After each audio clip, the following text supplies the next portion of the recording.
Professor Melissa Waters is from the Washington University School of Law. Her scholarly work focuses on the incorporation of international law into domestic legal regimes. Prior to entering teaching, she served at the U.S. State Department as senior advisor to the Assistant Secretary of State, was a member of President Clinton's legal defense team, and consulted for the Soros Foundation Open Society Institute, specializing in the design, development, and implementation of the rule of law and human rights capacity building projects. Please help me welcome her.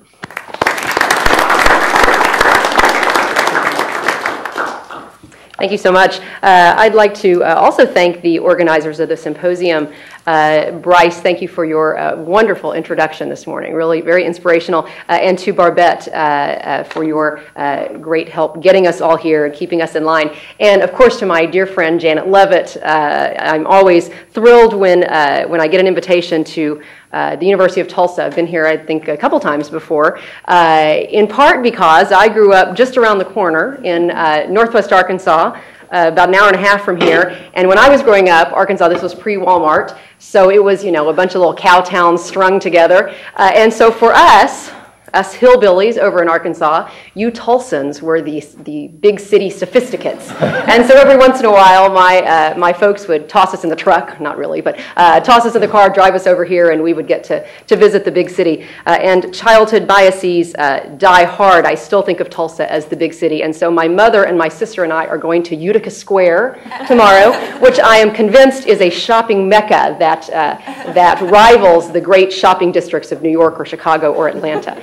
So that will be fun. I plan to buy lots and lots of beautiful clothes at Utica Square. It occurred to me, as I sat down to write my remarks for this panel, that it's been just over a decade, 11 years, I think, since scholars in this country, we were very late to the game, by the way, first began to notice in Anne-Marie Slaughter's words that the world's judges are talking to each other. President Barack and other judges had, in fact, been talking to each other for a long time, right? But this was really about a decade ago, is when we scholars in the U.S. really began to focus on this phenomenon of transnational judicial dialogue. So the idea that the world's judges were talking to each other in a wide variety of legal contexts, and in particular that domestic courts were playing an increasingly important role in that conversation. And so given that a decade has elapsed since we first began to explore transnational judicial dialogue, I thought it might be worthwhile to step back a bit and to offer a sort of big picture view of this phenomenon and to ask ourselves a couple of questions. First of all, where have we been? So what impact has transnational judicial dialogue, particularly among domestic courts, had? Second, where are we going? What's the future of transnational judicial dialogue? And what's the future of domestic courts' participation in that dialogue? Are there any warning signs on the horizon? And if so, how might courts and how might we, as members of the American legal community, address those warning signs? And so what I'll do, which water is mine? Thank you. So what I'll do in this presentation is first to use the transnational judicial dialogue on the death penalty, which is one that I've done a lot of research into, to sort of briefly illustrate the impact that I think transnational judicial dialogue has had on the role of courts and on the development of international law. And then I'll turn in the last part of my remarks to where I think, or perhaps where I fear, we may be headed. And I'm going to focus there on the situation in the U.S. because I think it's a very interesting and arguably a unique case. And just a little preview, I think that the whole enterprise, the transnationalization of America's judges and their ability to participate in transnational judicial dialogue, it's, in my view, hanging on a knife's edge, and I think the future is really uncertain. Okay, so first, where have we been? What impact has transnational judicial dialogue had? Much of the scholarship in this area tends to focus on the impact of transnational judicial dialogue on the work of domestic courts. So, for example, how has transnational judicial dialogue helped to develop domestic law, whether it's statutory law or the common law or constitutional law? We've paid, I think, surprisingly little attention to the flip side of the equation, and that's this question. What's the potential role of domestic courts in the process of international law development, international norm creation, in shaping both the content of international legal norms, and again, here I'm going to focus on human rights norms, and the process by which those norms are created. And I've argued that we should really see the relationship between international law and domestic courts as a sort of co-constitutive or synergistic one, in which domestic courts, by participating in transnational judicial dialogue, are becoming active participants not just in internalizing international law into domestic law, but also in shaping the content of those international norms in the first place. And so one impact of transnational judicial dialogue is that it's enabling domestic courts to play a major role in shaping the content of international law itself. And let me just give you one quick example from the death penalty context where we see this happening. So a crucial component of the dialogue in the death penalty context has been the sort of convergence in both international and domestic legal sources of certain key norms. So for example, the prohibition on cruel and unusual punishment as we know it in this country. In international law, we tend to talk about inhuman or degrading treatment or punishment, but essentially the same sort of idea. So until fairly recently, few courts really took seriously the notion that the prohibition on cruel or inhuman punishment served as a serious limitation on the use of the death penalty. But through judicial dialogue, through judicial interpretation by both national and supranational tribunals, that prohibition has evolved over time to encompass real limitations on the death penalty. So the watershed event in this phenomenon was the European Court of Human Rights 1989 decision in a case called Sering versus the United Kingdom. And in that case, the European Court held that Great Britain could not extradite Mr. Sering to stand trial for murder in the United States without first obtaining assurances that the death penalty would not be imposed. And the court expressed great concern in that decision about the amount of time, an average of 6 to 8 years, that Mr. Sering would spend on death row in the state of Virginia, Commonwealth of Virginia, under what the court described as extreme conditions. The European Court said that this fact, combined with a bunch of other factors, amounted to a violation of the prohibition against cruel or inhuman punishment in the European Convention on Human Rights. So over the next several years, other courts around the world relied on and really expanded on the European Court's ruling in Sering in their own decisions regarding the death penalty. So for example, in Jamaica, the British Privy Council relied on Sering in ruling that a delay in execution of 5 years or more amounts to cruel or inhuman punishment unless, are you ready for this? The criminal defendant brought it on himself by engaging in, quote, frivolous appeals. One might wonder what a frivolous appeal is in the death penalty context. The court didn't address that question. A court in Zimbabwe considered and expanded on both of these two precedents in ruling that the death row phenomenon always amounts to cruel or inhuman punishment, whether the delay is attributable to the criminal defendant or not. And then later cases expanded on all of these interpretations by addressing, so again, they were citing each other in doing this, by addressing directly whether the death penalty itself, forget the death row phenomenon, what about the death penalty? Whether the death penalty itself violated the prohibition on cruel and inhuman punishment. And the classic case, the South African Constitutional Court, which relied on, my gosh, a million different court decisions from around the world, very long opinion, in saying any use of the death penalty is cruel and inhuman punishment.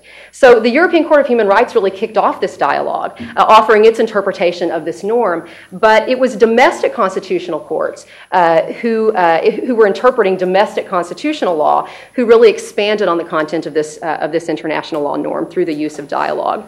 And I think we see in this dialogue on the death penalty a really powerful example of the sort of synergistic relationship between international human rights law and domestic courts participating in judicial dialogue. So common international norms like the prohibition on cruel and inhuman punishment, they sort of provide courts around the world with a common reference point around which they can shape a dialogue. But at the same time, judicial dialogue, again, primarily among the world's domestic constitutional courts, really fleshes out and shapes the content of these same norms. And so in some of the later cases, you see courts begin to sort of have this recognition that, you know what, we're not just relying on these earlier cases or on international law for comparative purposes. They begin to say things like international law requires or international law says, right, in doing this. And so a growing recognition that the content of customary international law on the death penalty had evolved, and that it's evolved as a direct result of this transnational judicial dialogue among courts.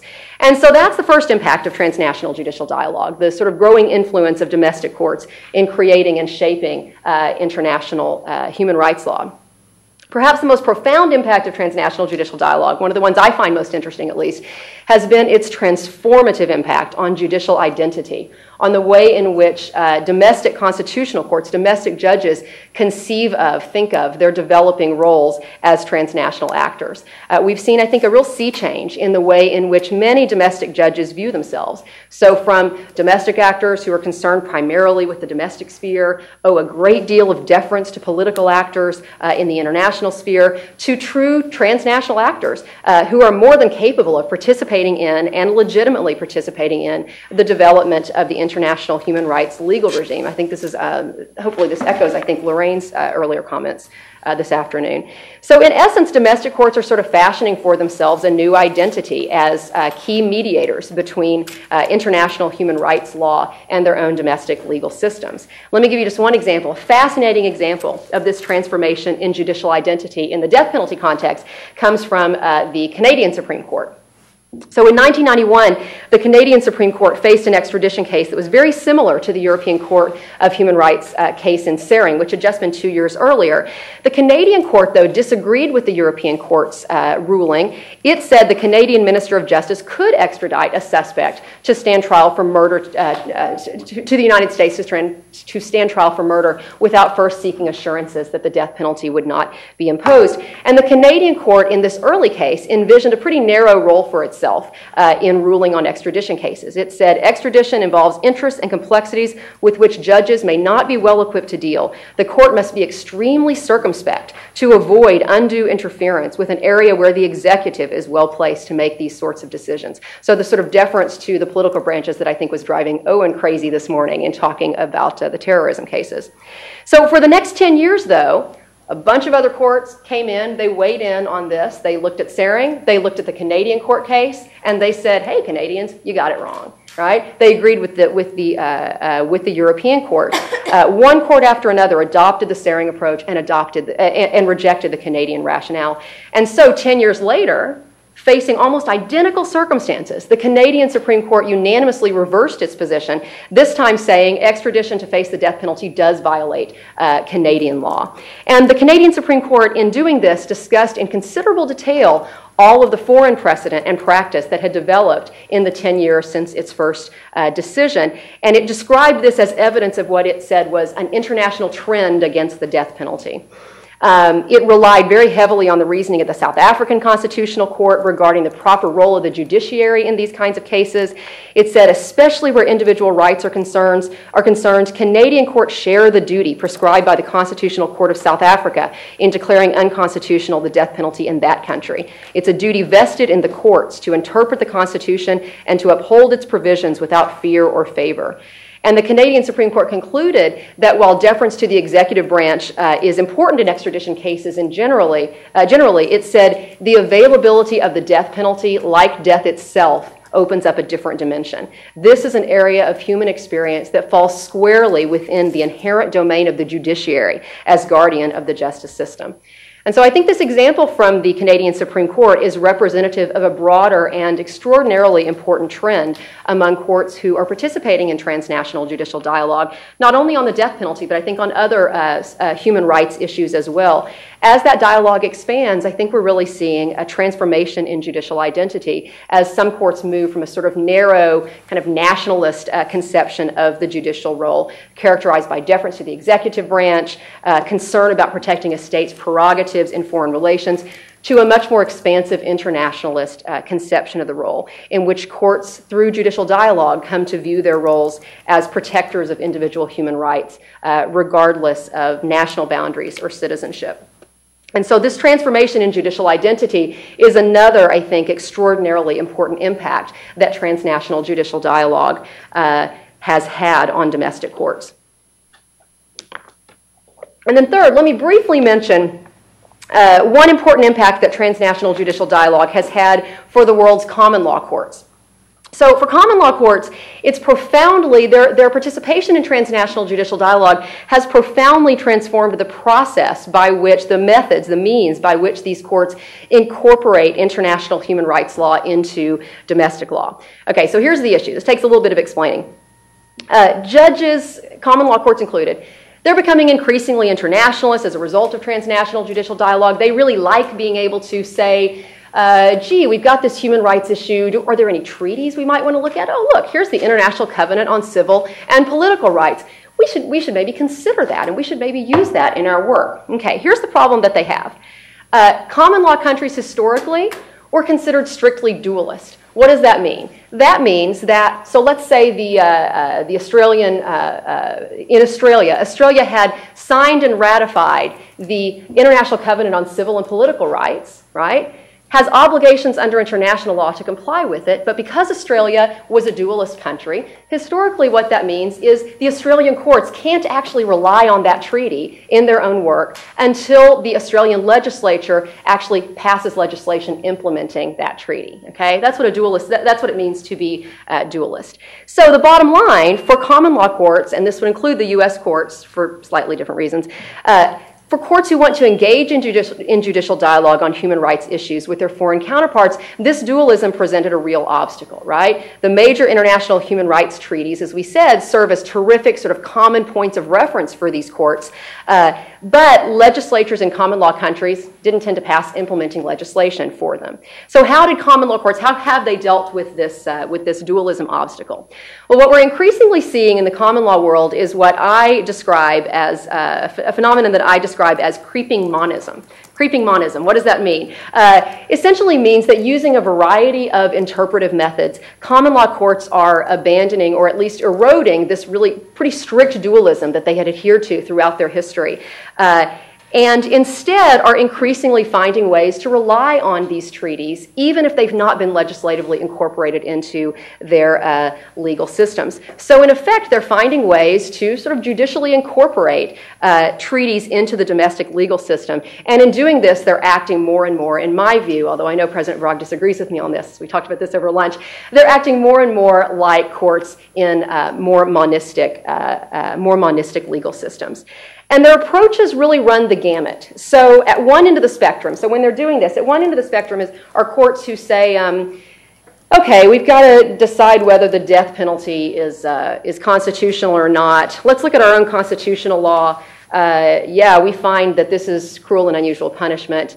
Oh, and by the way, we just want to acknowledge that the International Covenant on Civil and Political Rights also says that this is cruel and unusual punishment. That's what I call gilding the domestic lily. Right? You're simply tossing it out there. It's not really, you're not doing much with it. You're just sort of recognizing that international law also has this principle. All the way at the other end of the spectrum is something that scholars call the constitutional Charming Betsy canon. I don't know if any of you students have read the Charming Betsy case in your foreign relations law classes, but here's the idea. The idea is, okay, I've got an ambiguity in my domestic constitution. So the Constitution says there's a ban on cruel and unusual punishment, but it doesn't actually tell us what that means. How do I decide what that ambiguity means? I know, I'll look to this international treaty and I'll use that treaty to essentially sort of fill that gap, address that ambiguity in my domestic constitution. That's what the British Privy Council has done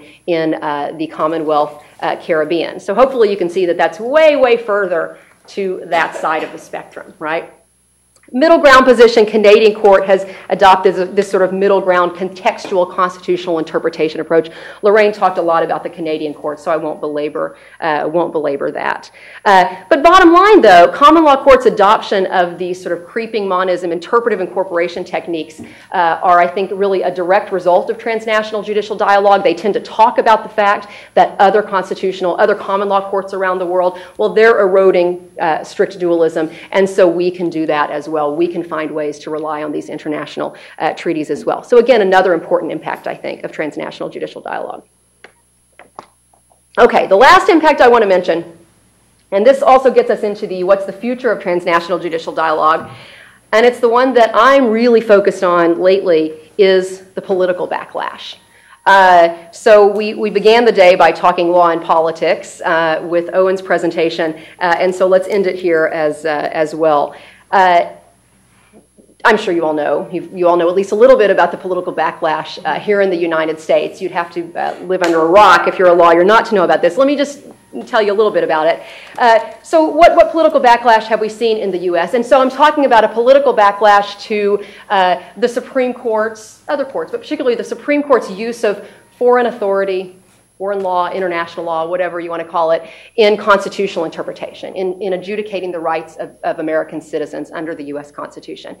Well, so first of all, recent Supreme Court confirmation hearings, a good friend of mine says that we're now in a situation where every single Supreme Court nominee has to go through a purification ritual, where they sort of don, sackcloth and repudiate any previous statements, Sotomayor, for example, that they've made supporting the use of foreign or international law in constitutional interpretation, and vow never to use it again, right? Now, whether they'll actually stick with that once they're confirmed, who knows? But we're beginning to see that in Supreme Court confirmation hearings. It's sort of a standard question now that the justices are asked. The backlash, though, is not just confirmed to confirmation of Supreme Court justices. Lower court judge nominees are now beginning to get these questions, and there's beginning to be a lot in the press about lower court nominees' views on international law. Janet's and my classmate Goodwin Liu has faced this in his attempts to get nominated to the court. Another great example, Harold Koh, who is now the State Department legal advisor. It did not come easily to Harold Koh. He's a great proponent of the use of foreign and international law in the U.S. Supreme Court, wrote a lot of amicus briefs on that subject, wrote a lot of scholarship on it as well. He managed to get through his confirmation hearing. He was destroyed on these issues, very, very tough. And I think the message that was being sent to the Obama administration was not so much, we don't want him as State Department legal advisor, but don't you dare try to appoint him to the Supreme Court, because we're not going to have an internationalist like him on the court. Legislation is perennially pending before Congress that would actually impeach any sitting judge who relies on foreign law in interpreting the Constitution. And while this phenomenon clearly has its roots in, I think, legitimate concerns about the use of foreign and international law in constitutional interpretation, there are disturbing signs, disturbing to me at least, that the political backlash is no longer confined to that issue. There seems to be, I think, a growing suspicion, at least in some quarters, of the use of foreign and international law in any context. And a growing skepticism of the notion that American judges should be well-versed in international law. So, for example, during her confirmation hearing, some congressmen, I don't think this was in the hearing itself, but at least in the sort of media blitz around the hearing, Justice Kagan was attacked not for her views on foreign and international law in constitutional interpretation, but for the fact that she had made an international law course a mandatory part of the law school curriculum when she was dean at Harvard. And of course, you in Oklahoma know about this issue, right? Because of the recent referendum in the state of Oklahoma on this issue. So you know it perhaps better than those of us living outside the country do. So why the political backlash? This is what interests me. Why the political backlash here in this country? Maybe President Barack can tell us if you're facing this sort of thing in Israel, but I think it's at least more severe here. Is it because the Supreme Court has been so radical in its approach to foreign and international law in constitutional interpretation? You might think so, right? That would make sense. If there's this tremendous political backlash, perhaps it's because the Supreme Court has overstepped its proper bounds, and folks are legitimately upset about that. In fact, what set this whole ball rolling was Roper versus Simmons, where Justice Kennedy, in a decision, and some folks have already talked about this today, I won't belabor it, but in a decision striking down the juvenile death penalty, he first looked at whether there was a national consensus that we should prohibit the juvenile death penalty. And finding that there was, he said, okay, now we can use international opinion to confirm the existence of that national consensus. So really pretty conservative, if you take him at face value, by the way, and you should be skeptical, I think, that we take him at face value. But if you do, really a pretty conservative approach. So if you think about that spectrum we laid out, right, Roper versus Simmons seems like a gilding the lily decision, right? Really pretty mild conservative approach. Besides, we're now several years out from Roper. It was, 5 years ago, I think. So why is the backlash ongoing and even gaining in strength? Well, so I argue that the backlash has reached its current, I think, pretty fevered pitch because, and this may be controversial in this room, I don't think that we in the international law community have done a terribly good job of making the case that, that U.S. judges' participation in transnational judicial dialogue is legitimate and important. Either we don't engage the broader public debate at all for whatever reason, right? I think some folks think it's silly, you know, oh, Oklahoma's crazy, right? They're hysterical, we can't, you know, we can't pander to these people. Or we make arguments that, in my view, and this will be controversial, I'm sure, just aren't selling. And I'll say more about that in just a minute. So here's the problem I think we have to grapple with. The debate over the use of foreign and international law by American judges is, I think, a microcosm of what's happening in American politics in general, and that's the disappearance of the center.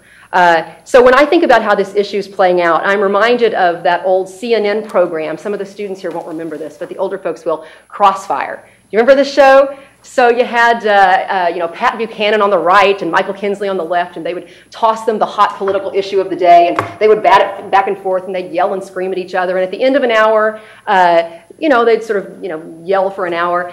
Great fun to watch, completely unedifying from the perspective of learning anything whatsoever substantive about the issues. And I think the issue of the role of foreign authority in the U.S. courts is one that suffers terribly from the crossfire phenomenon. So those on the right, the Scalias of the world, can't even imagine that our courts would be contemplating citing to one of President Barack's decisions, right, in interpreting the rights of Americans, right? Those on the left, the so-called internationalists, so you got the nationalists and the internationalists, they can't imagine what all the fuss is about. What is the big deal? It's not binding, it's merely persuasive, right? So how should we then respond to this backlash? What I think we need is a return to the center. And so I consider myself, to borrow a phrase from my dear friend and mentor, Peter Schuck, who's also a colleague of Owen's, a militant moderate on this as on most issues. I think that those of us who consider ourselves moderates have a crucial role to play to sort of get us beyond this sort of crossfire phenomenon. So in the remainder of my talk, and I've got 10 minutes left, I want to just sketch out a militant moderate take on the use of foreign and international law by American judges very quickly. So here it is. First of all, at the outset, I think we need to remember the context. So militant moderates take as givens that the world's courts are transnationalizing. It's happening at an increasing clip and in a wide variety of contexts, and that's not going to change. All we can do is decide how American judges are going to react to that phenomenon. And I think we also should insist on keeping in mind the broader context. And that is that the debate over Roper is not simply a debate over the relevance of foreign legal materials in interpreting the constitutional rights of Americans. In a larger sense, I think U.S. courts are struggling to define their positions on much broader questions. How should American courts participate in the growing transnational judicial dialogue on all sorts of issues? So given this context, what should be the response of the American legal community? First, I think militant moderates would say this. We really need to learn to distinguish between the controversial con law issues, the death penalty stuff, and the many other areas where we need our courts to be familiar, be experts in international law, to cite it, to take it seriously, and to enter into judicial dialogue with other courts. And let's not let the crossfire fight over the Constitution muck up judges' attempts to develop sound jurisprudential approaches to foreign authority in these other contexts. Let me give you one example. How about this one? So we talked about foreign authority and constitutional interpretation. What if, and Marcus has already mentioned this, what if it's a treaty? We've ratified it, we have obligations under it, and the question for the court is this. We've got this treaty, we've got to decide how to interpret this provision in this treaty. And foreign courts, let's say the UK court, a Swiss court, a German court, who are also parties to the treaty, they've offered their own interpretations. And we have to decide how much deference are we going to give to those courts' interpretations. So now what do you think? Is this a situation, so if you think about our sort of spectrum of authority, is this a situation where we want to do a sort of gilding the lily, well, we'll just give it the back of the hand? Or do we want to inch further along the spectrum a little bit? Do we want to say, now's a situation where maybe we want to consider this really persuasive. We want to take it really seriously. Or do we want to go even further? So what about this as a proposal? How about this? Foreign judicial decisions interpreting a treaty provision, it should get the same level of deference as we give to administrative agency decisions in this country. So you all know Chevron deference, right?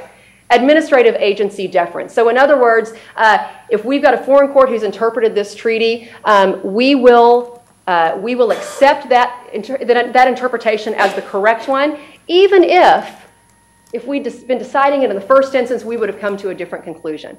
What do you think? Does this sound like the radical proposal of a leftist law professor?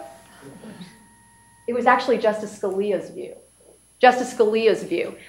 He believes very strongly that in this situation, that foreign courts interpreting treaties actually deserve the same level of deference that we give to administrative agencies. Not just persuasive, but actually there should be a rebuttable presumption that that's the interpretation that we're going to accept. So the bottom line, I think, is that outside the con law context, you can't always predict where the players are going to come out. And I think it's really important that we as scholars and as members of the legal community learn to distinguish and to help the broader public distinguish between these contexts. So very quickly, what about the most controversial part of the debate over constitutional interpretation? What's a militant moderate take on those issues? Let me just say two things quickly. I am skeptical as a militant moderate of the arguments of both internationalists and nationalists. I think both camps really ignore or underemphasize the dialogic nature of transnational judicial dialogue. So, for example, the most common argument of internationalists for why we should use foreign authority in constitutional interpretation is, you know what, we can learn from the rest of the world. We have a lot to learn, right? Let's look at their decisions. They're not binding, but we can learn from them, right? Justice Scalia and other nationalists instead advocate total non-participation in transnational judicial dialogue on constitutional law issues for pretty much the same reason. They're suspicious that U.S. courts will simply become passive recipients of foreign moods, fads, and fashions, right? Both camps, I think, are making the mistake of treating the process as a sort of unidirectional monologue, where U.S. courts are simply sitting back and we're learning from, we're passively receiving the views of the outside world. A moderate, I think, instead emphasizes the dialogic nature of the debate. Our court's consideration of foreign authority doesn't have to be a one-way monologue. We can turn it into a true dialogue. How do we do that? Well, participation in transnational judicial dialogue can mean that we're internalizing foreign norms into our own legal system. It can also mean, I know this is going to be controversial, it can also mean that we're championing U.S. norms at the transnational level. So let me give you a couple of examples. Richard Arnold, in a case dealing with the death penalty, he cited the rest of the world's views on the death row phenomenon to disagree with them. He said, well, let's cite them, let's look at them, let's take them seriously. Here are the reasons why we in the U.S. do not agree with the European court's decision, etc. Marcus gave us another example with the German court in Sanchez-Yamas. I think it did this. It said, let's look at what the U.S. Supreme Court has done. Yeah, we don't agree with that, and here are the reasons why. So a true dialogue. Another example, what about speech? So I think U.S. courts should be citing, we should be citing the rest of the world's decisions on speech, even though we know that most of them are going to be disagreeing with us. Why? Well, I think it's important that we make the case in that transnational arena, right? We've already said that the world's courts are actually shaping in judicial dialogue. They're shaping customary international law norms on issues like speech, potentially, right? And if that's the case, why wouldn't we want our courts to be really powerful champions of U.S. norms on speech? And to say, in America, we've got a different view on how to protect minorities, on how best to balance the competing interests here. The bottom line, I think, is that domestic courts, through judicial dialogue, they're shaping the transnational and international norms by which the international community is increasingly operating. And if we want to have influence over the development of those norms, whether it's on speech or the death penalty or other issues, we're better off if U.S. courts are participating in that dialogue than if they're not participating. I know this may be controversial, but I think it's the kind of argument that might actually sell in the public arena. And I know this is also going to be controversial in this room. I just think the traditional internationalist argument, we've got a lot to learn from the rest of the world. I believe that, sort of. It's not selling very well. So someone mentioned earlier today in Sandy and Owen's panel the television show 24. And it's an appalling show, and I agree. God, what an awful show. But, you know, you've got to work with the audience you've got, not the one that you wish you had, right? And the audience that we've got, I think, is an audience that when we say to them, let's learn from the rest of the world, they say, are you kidding me? They quote Justice Scalia, this is a constitution for the American people that we are interpreting here, not for the rest of the world. If that's the case, may be an argument based on American power, right? Based on American judges championing its own norms in the rest of the world. Not to sort of try to force them on the rest of the world, but again, as part of this dialogue, maybe that's an argument that will sell. I see that my time is up, so I'm going to stop there. Thank you very much.